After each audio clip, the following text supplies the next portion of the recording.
Day 101 of CCG. ಇವತ್ Sunday and ಇವತ್ rest day. ಬೆಳಗ್ಗೆ ಎದ್ದು ನಾನ್ ಚರ್ಚಿಗೆ ರೆಡಿ ಆಗಿ ಹೋದ್ವಿ. ಚರ್ಚಲ್ಲೆಲ್ಲ ಸ್ವಲ್ಪ ಫಂಕ್ಷನ್ ಇತ್ತು. ಸೊ ಆ ಫಂಕ್ಷನ್ ಎಲ್ಲ ಮುಗಿಸ್ಕೊಂಡು ಬರುವಾಗ ಇವತ್ ಸಂಡೇ ಅಲ್ವಾ, ಸ್ವಲ್ಪ ಸ್ಪೆಷಲ್ ಅಂತ ಹೇಳಿ ಚಿಕನ್ ಕಟ್ ಮಾಡ್ಕೊಂಡು ಚಿಕನ್ ತಗೊಂಡ್ ಬಂದ್ವಿ. ಆಮೇಲೆ ಸ್ವಲ್ಪ ಹಂಗೆ ಔಟ್ಫಿಟ್ ಚೆಕ್ ಮಾಡಿದೆ. ನಾವು ಒಂದ್ ಬೆಸ್ಟ್ ಶೇಪ್ ಅಲ್ಲಿ ಇದ್ವಿ ಅಂದ್ರೆ ನಮಗೆ ಎಲ್ಲಾ ಬಟ್ಟೆನು ಕರೆಕ್ಟ್ ಆಗಿ ಸೂಟ್ ಆಗ್ತವೆ ಅನ್ನೋದಕ್ಕೆ ಇದೇ ರೀಸನ್ ಗುರು, ಅಂಡ್ ಇದೇ ಮೇನ್ ರೀಸನ್. ಅದಕ್ಕೆ ನೀವು ಒಂದ್ ಲೈಫ್ ಅಲ್ಲಿ ಒಂದ್ಸತಿ ಆದ್ರೂ ಬೆಸ್ಟ್ ಶೇಪಿಗೆ ಬನ್ನಿ. ನಾನ್ ಜಿಮ್ ಶೂಸ್ ಆರ್ಡರ್ ಮಾಡಿದ್ದೆ, ಸೊ ಇವತ್ ಬಂದಿದ್ವು. ಅವನ್ನೆಲ್ಲ ಕಲೆಕ್ಟ್ ಮಾಡ್ಕೊಂಡು ಎಲ್ಲ ಕ್ವಾಲಿಟಿ ಚೆಕ್ ಮಾಡಿದೆ. ಕ್ವಾಲಿಟಿ ಮಾತ್ರ ಚೆನ್ನಾಗಿತ್ತು. ನಾನ್ ವೀಕ್ಲಿ ಒಂದ್ಸತಿ ಜಿಮ್ಮಿನ್ ಶೂಸ್ ಮನೆಗೆ ತಗೊಂಡ್ ಬಂದು ಎಲ್ಲ ತೊಳ್ಕೊತೀನಿ. ಅಂಡ್ ನಾ ಸ್ವಲ್ಪ ನಮ್ ಫ್ರೆಂಡ್ಸ್ ಜೋಡಿ ಹೊರಗೆ ಹೋಗಿದ್ವಿ. ಅಲ್ಲಿ ಸ್ವಲ್ಪ ಚೀಟ್ ಮೀಲ್ ಆಯ್ತು. ಅಟ್ಲೀಸ್ಟ್ ಇನ್ಮೇಲಾದ್ರೂ ಕರೆಕ್ಟ್ ಆಗಿ ಚೀಟ್ ಮೀಲ್ಸ್ ಮಾಡ್ಲಾರ್ದಂಗೆ ಪ್ರಾಪರ್ ಡಯಟ್ ಮೇಂಟೈನ್ ಮಾಡಬೇಕು.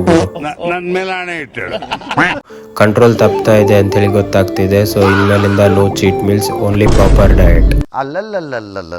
ಆಮೇಲೆ ನಾವೆಲ್ಲ ನಮ್ಮ ಫ್ರೆಂಡ್ಸ್ ಜೊತೆ ಸ್ವಲ್ಪ ಡೇನ ಎಂಜಾಯ್ ಮಾಡ್ಕೊಂಡು ಬರೋ ಹೊತ್ತಿಗೆ V2 ಹೋಗಿದ್ವಿ.